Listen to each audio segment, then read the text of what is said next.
जर शाश्वत आरोग्याबद्दल काही बोललं गेलेलं असेल तर मग त्याचा एक काहीतरी फिक्स रेफरन्स पॉइंटही असलाच पाहिजे। आपण हजारो वर्षांपूर्वी आयुर्वेदामध्ये सांगितलेल्या दिनचर्येचा आजच्या काळातही काय रिलेव्हन्स आहे?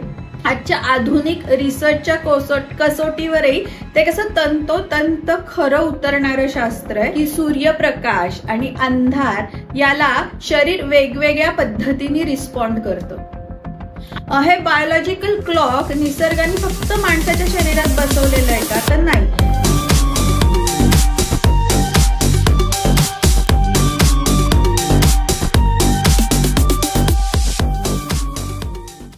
लवकर निजे लवकर उठे त्याला आयुर आरोग्य संपत्ती लाभे अशी आपल्याकडे एक म्हण आहे। पण ही जी लवकर निजे लवकर उठे ही टर्म आहे तशी ती खूप रिलेटिव्ह वाटते ना। जी व्यक्ती सकाळी 10 ला उठत असेल तिच्या दृष्टीने सकाळी 9 ला उठणं किंवा 8 ला उठणं हेही लवकर उठण्यासारखंच आहे। किंवा एखादी व्यक्ती रात्री जर 2 ला झोपत असेल तर तिच्यासाठी 1 ला झोपणं किंवा 12 ला झोपणं हे सुद्धा एक आपण लवकर निजणं या कॅटेगरीमध्येच त्या व्यक्तीसाठी येतं। पण अशा रिलेटिव्ह अर्थाने जर ही म्हण आपण घेतली तर यातला जो सेकंड हाफ आहे की जो लवकर निजतो लवकर उठतो त्याला आयुर आरोग्य संपत्ती लाभते। मग हा उद्देश खरंच ह्या अशा रिलेटिव्ह टर्मनी सफल होऊ शकेल का? खरंच ही म्हण इतकी व्यक्तिसापेक्ष बदलणारी असू शकते का? आणि मग इथे जर शाश्वत आरोग्याबद्दल काही बोललं गेलेलं असेल तर मग त्याचा एक काहीतरी फिक्स रेफरन्स पॉइंटही असलाच पाहिजे। मग हा रेफरन्स पॉइंट आहे तो म्हणजे काय? तर ते आहे आयुर्वेदात सांगितलेली दिनचर्या। संपूर्ण दिवसभराची शारीरिक मानसिक बौद्धिक आध्यात्मिक दृष्ट्या एक आखणी करून दिलेली आहे आणि त्याला आयुर्वेदामध्ये त्यांनी दिनचर्या म्हटलेलं आहे। आजच्या व्हिडिओमध्ये आपण हजारो वर्षांपूर्वी आयुर्वेदामध्ये सांगितलेल्या दिनचर्येचा आजच्या काळातही काय रिलेव्हन्स आहे याबद्दल चर्चा करणार आहोत। नमस्कार, मी डॉक्टर वर्षा हरीश देशपांडे, तुम्हा सगळ्यांची डॉक्टर मैत्रीण आज आपल्या समोर आयुर्वेदामध्ये सांगितलेल्या दिनचर्येबाबतची सिरीज घेऊन येते। आयुर्वेदामध्ये आहार विहार आचरण या दृष्टीने संपूर्ण दिवसाची एक आखणी करून दिलेली आहे ग्रंथकारांनी आपल्याला आणि त्यातून मग आपल्या स्वतःला निरोगी राहण्यासाठीचे काय काय फायदे आपण घेऊ शकतो। तसंच आयुर्वेदामध्ये जे सांगितलेल्या गोष्टी आहेत त्या कालपरत्वे कशा न बदलणाऱ्या आहेत।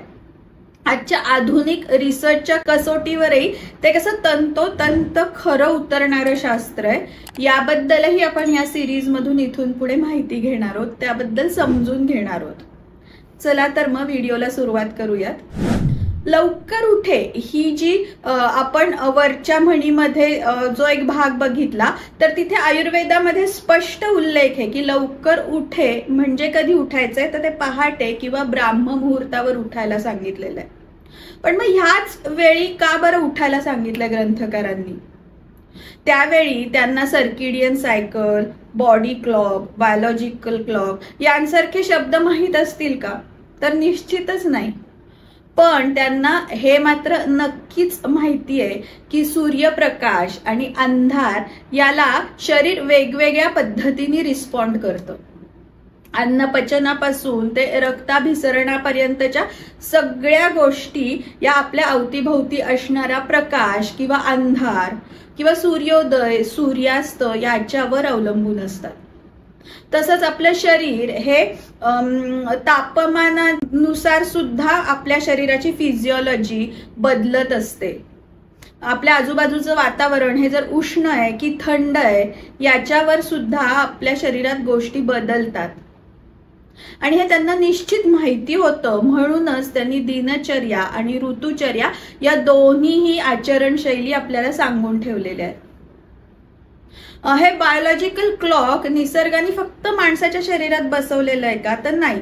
ते आपल्या बरोबरच त्यांनी प्राणी पक्षी वनस्पती या सगळ्यांमध्ये सुद्धा हेच चक्र हे बसवलेलं आहे। पण हे प्राणी पक्षी किंवा निसर्ग हे चक्र तंतोतंत फॉलो करतं, ते सांभाळतं।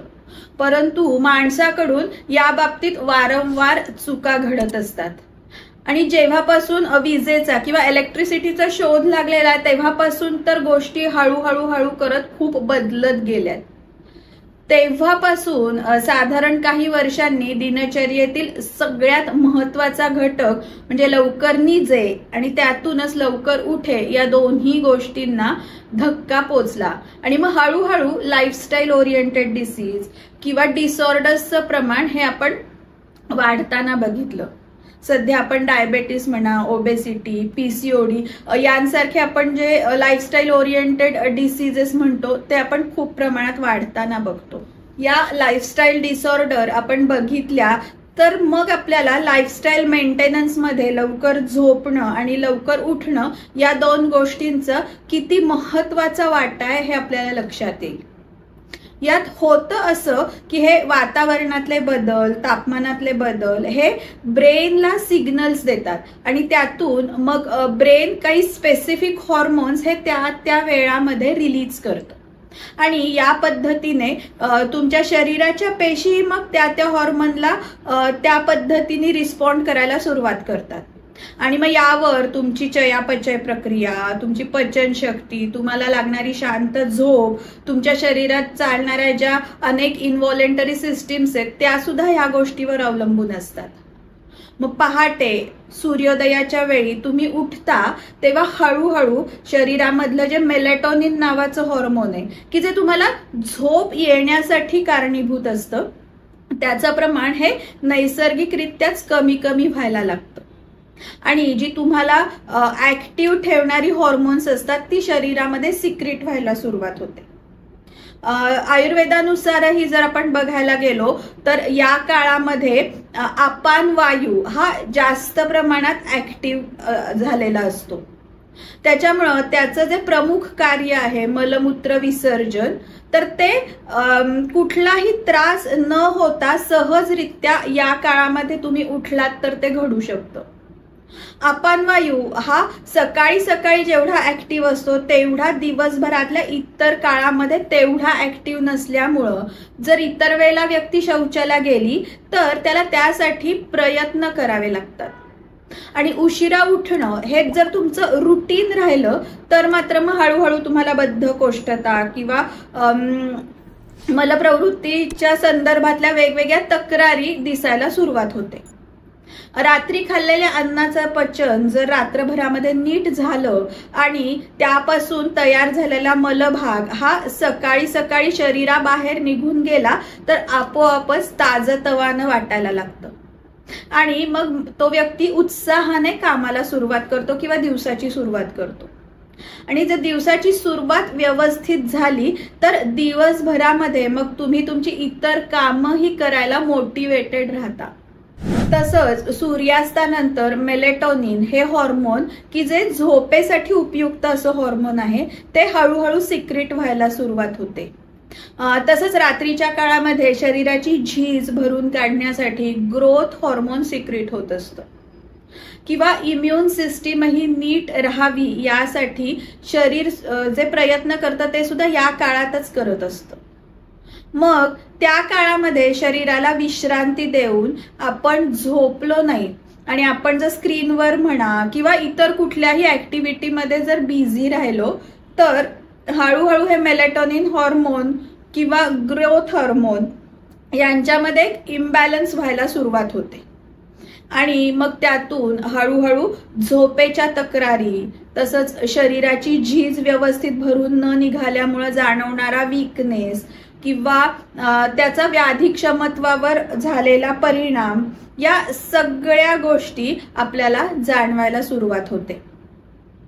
त्याचा परिणाम हा इतर हॉर्मोन्सवरही व्हायला लागतो आणि मग त्यातून शरीरात आपण जसं म्हणतो की थायरॉइड हॉर्मोनमुळे अन्नपचनावर परिणाम व्हायला लागतो किंवा मग जनरलच ओव्हरऑल हेल्थवरच ह्या गोष्टींचे परिणाम हळूहळू व्हायला सुरुवात होते. या सगळ्यामुळं त्या व्यक्तीचं कॉन्सन्ट्रेशन जे असतं तर ते सुद्धा हळूहळू कमी व्हायला लागतं आणि त्यामुळं तो दिवसभरात करत असलेल्या कामाच्या प्रॉडक्टिव्हिटीवरही परिणाम होतो. त्याची निर्णय क्षमता, लॉजिकली विचार करण्याची जी त्याची ताकद आहे ती हॅम्पर व्हायला सुरुवात होते आणि त्यातून तुमच्या आरोग्यावर त्याचा दुष्परिणाम होतो. आणि एकदा आरोग्य हातातून निसटायला लागलं की मग आपल्याला लाभलेली ही सगळ्यात मोठी संपत्ती होती याची आपल्याला जाणीव होते. आणि मग या आरोग्य संपन्नतेचं मूळ चावी किंवा त्याचं मूळ हे कुठं आहे तर दिवसाची सुरुवात आणि दिवसाचा शेवट आपण कसा करतो, म्हणजेच आपण ही जी आखून दिलेली दिनचर्या आहे ती कशा पद्धतीने फॉलो करतो याच्यामध्ये तुमचं शारीरिक आरोग्याचं किंवा मानसिक आरोग्याचं मूळ आहे. तेव्हा आजचा हा दिनचर्या सिरीज मधला इंट्रोडक्टरी व्हिडिओ तुम्हाला कसा वाटला ते मला नक्की कमेंट करून कळवा. थँक्यू.